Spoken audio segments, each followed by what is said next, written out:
dark the great danger? The psyche is the great danger. What if something goes wrong with the psyche? Because we need more. We need more psychology. Because the only real danger that exists is man himself. Not all danger lies outside. Some of the most treacherous paths wind inward, unseen, unmarked, and yet they shape the very fabric of who we are. What if the most dangerous places you'll ever know are not cities, or forests, or far away ruins, but doorways within the mind that you've already entered without knowing it? Carl Jung, one of the greatest seekers of the soul's truth, spoke often of these inner landscapes, places where the human spirit can become trapped, split, or slowly forget what it is. But Jung did not warn us to be afraid. He warned us to wake up, to see what lies in the corners we avoid, and to walk through them fully awake. Today, we step into those places, not with fear, but with sacred attention, because what is hidden in the dark only remains dangerous. The shadow self. In every soul, there is a room where unwanted parts are kept, a silent vault where your anger, your envy, your grief, your forgotten selves still breathe. The shadow is not evil, it is simply rejected. It holds everything the conscious mind refused to see, everything you were told not to be or dared not admit. It is formed in childhood, in fear, in the quiet scoldings of shame, and the louder punishments of exclusion. But it does not go away. It waits behind masks, behind projections, behind silence. Jung said, "Until you make the unconscious conscious, it will direct your life and you will call it fate." The shadow directs from the dark, sabotages your peace, repeats patterns, and turns your life into a riddle. But it is also the gatekeeper of your power and your truth. To face the shadow is to enter the night, but not to be lost in it. To bring light into it and return, more whole than before. But when the shadow is denied, it does not simply vanish, it escapes. Through projection, this too is a dangerous place. Projection is when we throw our hidden feelings onto others. We blame, accuse, or idealize, not because they deserve it, but because they carry what we cannot hold. You hate the liar because your own dishonesty remains unseen.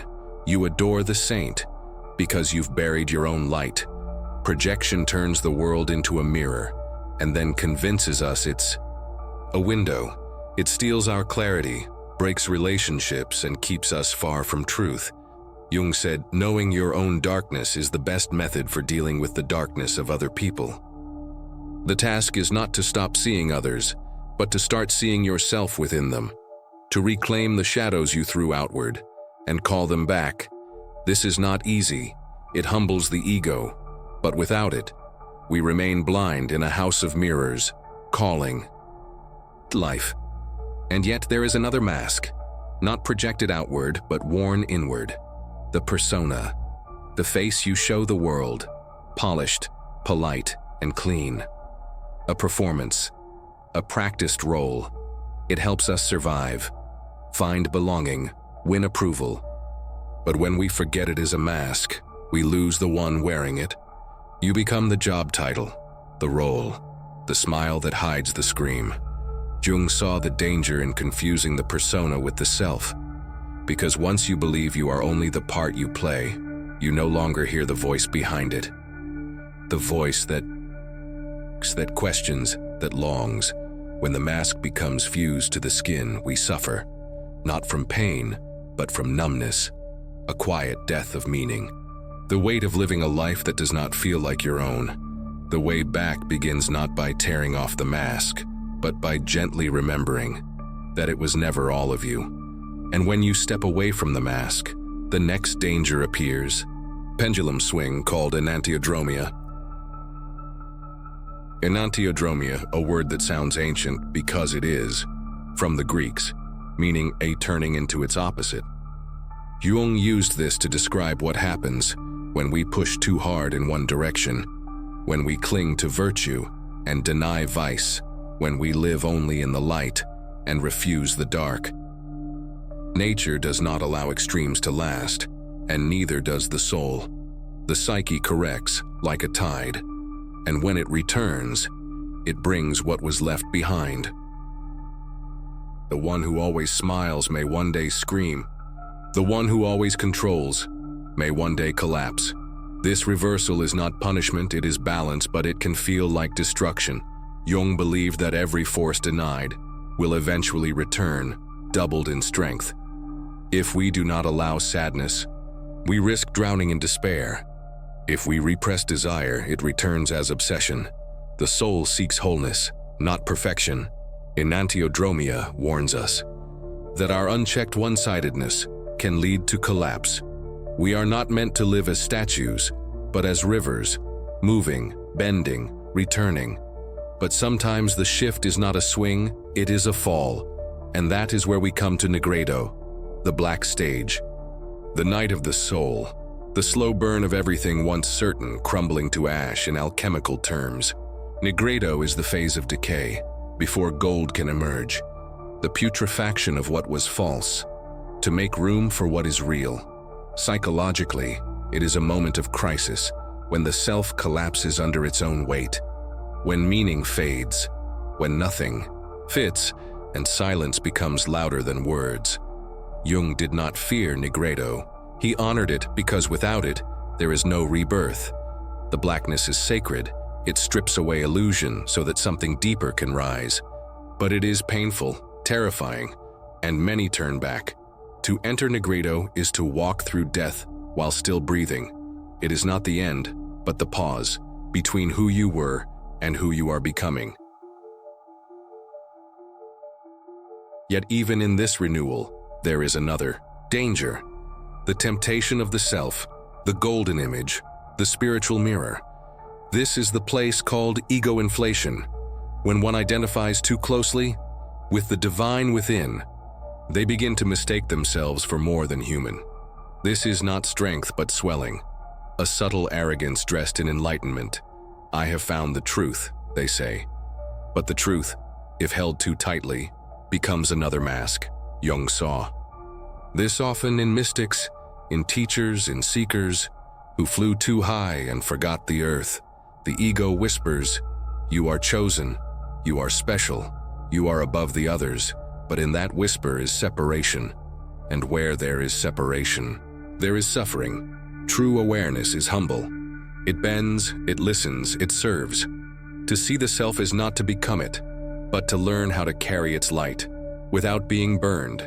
Inflation leads to blindness, and from blindness comes control, which brings us to the final dangerous place, unconscious collectivism. A slow surrender, not to truth but to comfort, to melt into the group, to wear the thoughts of others like clothes chosen for you. This is not unity, it is forgetting. The danger here is not in community, but in disappearing within. Jung watched as people gave away their minds, to movements, to ideologies, to crowds, and in doing so, they lost the quiet voice within, that voice which questions, which doubts, which feels. The crowd shouts, and you repeat it, not because you believe, but because it's louder than your soul. Unconscious collectivism is not about togetherness, it's about erasure, the dissolving of self. In the name of belonging, it turns people into roles, men into soldiers, women into symbols, children into ideas. Jung warned that the collective shadow is more dangerous than the individual one because it has numbers and no face. When the crowd hates, you may join it, not realizing you've just thrown your own shadow into the fire. To remain yourself in a world that rewards sameness is an act of spiritual courage. To think, to feel, to ask, even when others demand silence, is to remember you are still alive. Each of these places, the shadow, the projection, the mask, the collapse, the inflation, the crowd, they are not roads to avoid, but roads to recognize. Because you will walk them, you already have. The danger is not in entering, it is in not knowing where you are, and this brings us to the final place, the only one that matters, the place of turning, of waking, of choosing. These places Jung warned of, they are not punishments, they are invitations, each one a mirror, each one a teacher. The shadow waits to be accepted, projection longs to be seen, the mask aches to be set down, the swing into extremes begs for balance, the night calls for trust, the self pleads for humility, and the crowd dares you to still be you. They are dangerous only when ignored, deadly only when unseen. But when you see them, you begin to walk differently, not away from yourself, but toward it. This is the inner path, not glamorous, not easy, but real. Spiritual awakening is not light alone. It is fire, it is ash. It is the silence after something false has died. And when you rise from that, you do not glow, you burn slowly, with something ancient and kind. You speak less, you listen more, you carry yourself like someone who knows that the real work is always within. Jung did not leave behind maps. He left questions, and those who ask them are already on the way. So ask, where is your shadow? What do you project? Whose mask do you wear? What opposite are you becoming? What must die in you before you live again? And what have you forgotten that you must now remember? This is the journey, not of becoming someone new, but of finally being who you've always been. You were never lost. You were only waiting to return. Thank you for walking this far. If you found meaning in this message, if something stirred in you that felt true, we invite you to stay close, to subscribe, and join us as we continue walking deeper into the forgotten places of the soul. There is more to see and much more to remember. Until then, stay awake, stay whole, stay watching. Because the most dangerous places are always the ones you never knew you were in, and the only way out is through.